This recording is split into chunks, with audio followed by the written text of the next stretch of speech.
بدون لحمة ولا فراخ. هنعمل النهاردة مع بعض كفتة الرز، بجد ما تفرقش حاجة خالص عن اللي كنا بنعملها بلحمة.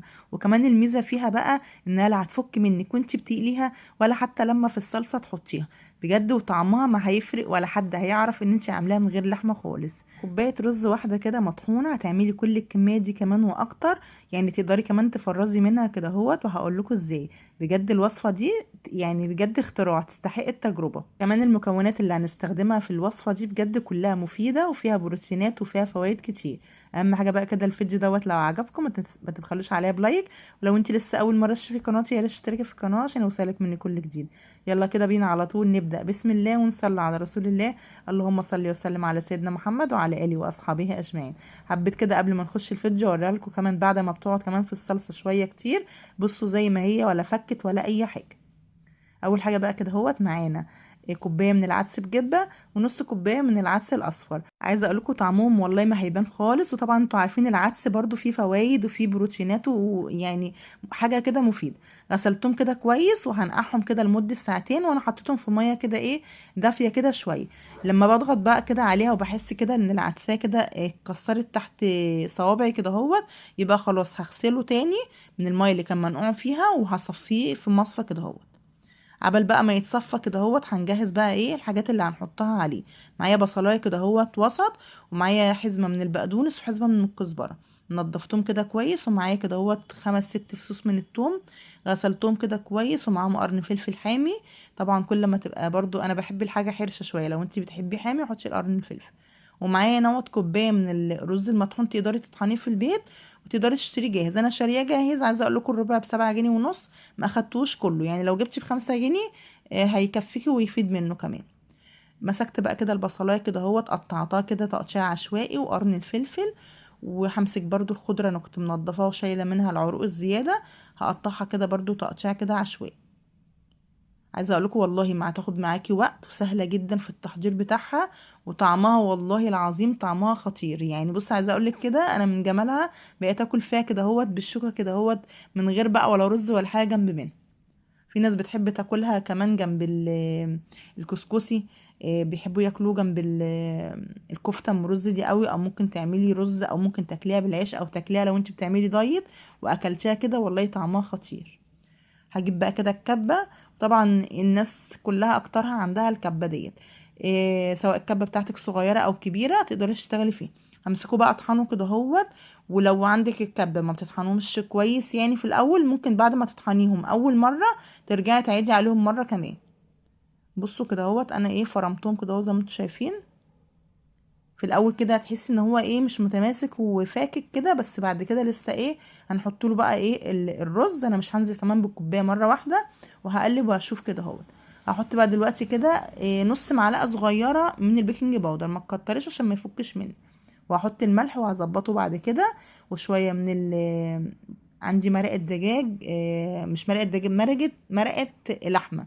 يعني من عند العطار كده جايباها سايبه. وعلى طرف المعلقه قرفه بودر، وحطيت معلقه من البابريكا. وبهارات اللحمه حطيت منها معلقه، وشويه من الكزبره الناشفه كده صغيرين. البهارات المتاحة عندك أهم حاجة بقى إيه اللي هي بهارات اللحمة والفلفل الأسمر. وبعد كده البهارات المتاحة عندك حطيها. وبحب أحط في أي حاجة فيها لحمة. احنا مش حاطين لحمة بس كأننا حاطين لحمة. حتة كده من اللي هي اللي أنا ببشرها دي يا جماعة نسيت اسمها. جوز الطيب بحط منها كده رشة بتديها طعم حلو. وكمان حطيت حتة كده من الدهنة. كنت عندي كده كانت في التلاجة قطعتها، ولو مش موجودة ممكن تستغني عنها. بس انا حطيتها عشان تديني ايه تيست كده بتاع اللحمة كده وريحة اللحمة. هقلب بقى كده ده كله كده مع بعض كويس. و...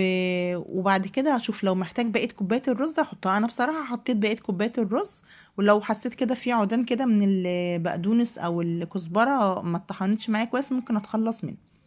ممكن في الخطوة دي لو انت حاسة ان المكونات خشنة معاكي شوية تاخديهم كمان ايه ضربة في الكبة، يعني واحدة كمان. انا عملت كده بصراحة. بصوا حتى ايه وريتكم اخر حاجة نزلتهم اهو. اخدتهم كده بعد ما حطيت الرز لفة كمان في الكبة. طبعا لو الكبة بتاعتك واسعة هتحطيهم على مرة او على مرتين يعني، وهتخلصي على طول.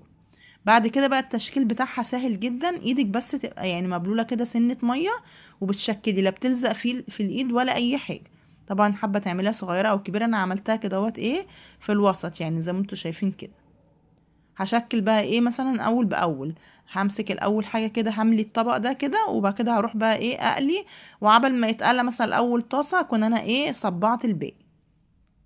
خلاص كده اهو. بصوا سهله جدا والله، وعايزه اقول لكم بجد انتوا جربوا حتى لو في نص الكميه، والله هتعجبكم جدا، طعمها حلو واكله اقتصاديه كده وموفره.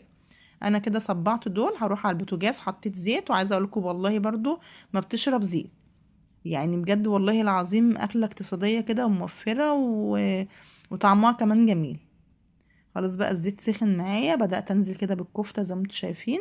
حاولي ايه تخلي النار يعني في الاول ما تبقاش عالية قوي قبل ما تحطي الكمية كلها، وبعد كده ايه علي النار، خليها يعني ما تبقاش عالية قوي برضه عشان ما تتحمرش مرة واحدة، تبقى نية من جوه، اللي هي في الوسط كده، وهي ما بتاخدش وقت برضه في التحمير.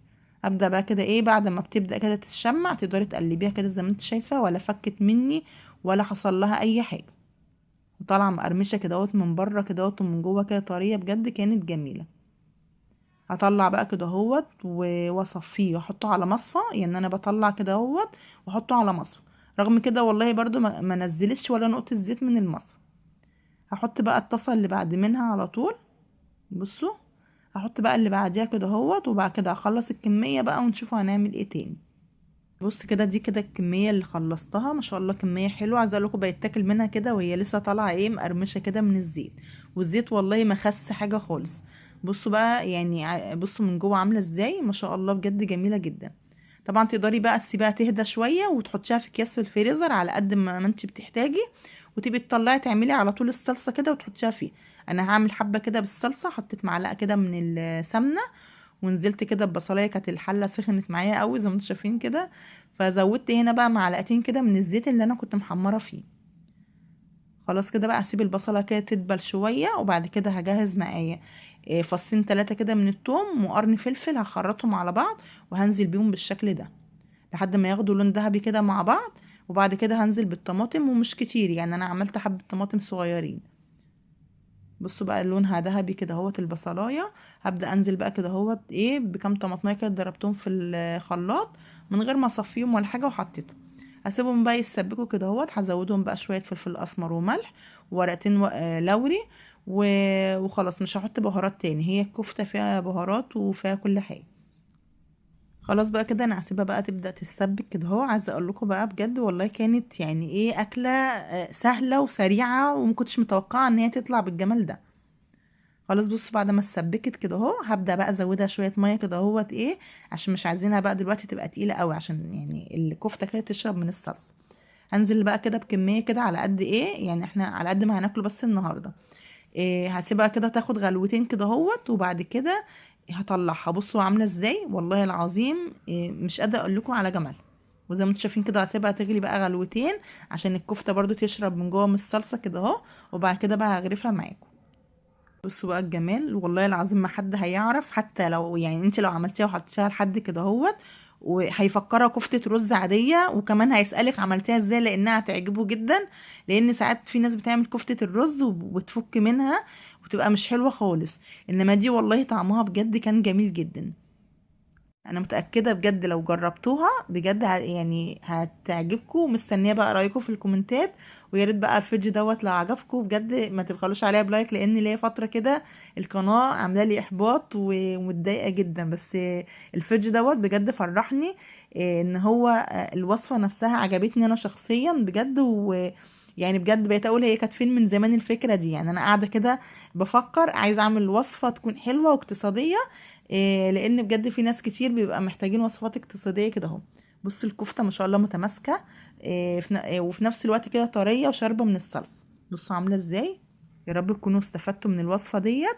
وطبعا القناه عليها وصفات حلوه كتير، حلو وحادق. اتمنى تاخدي بقى جوله كده في القناه وتقولي لي ايه رايك في المحتوى، ولو انتوا حابين في وصفه حابين ان انا اعملها لكم او انزلها لكم اكتبوا لي في الكومنتات. بصوا انا بقى حبيت اوريها لكم وهي كده اهوت بعد ما قعدت شويه كده اهوت في الحله. بصوا ما شاء الله بجد ولا فكت ولا اي حاجه. يا رب الفيديو يكون عجبكم، اشوفكم باذن الله فيديو جديد ووصفه جديده، والسلام عليكم ورحمه الله وبركاته.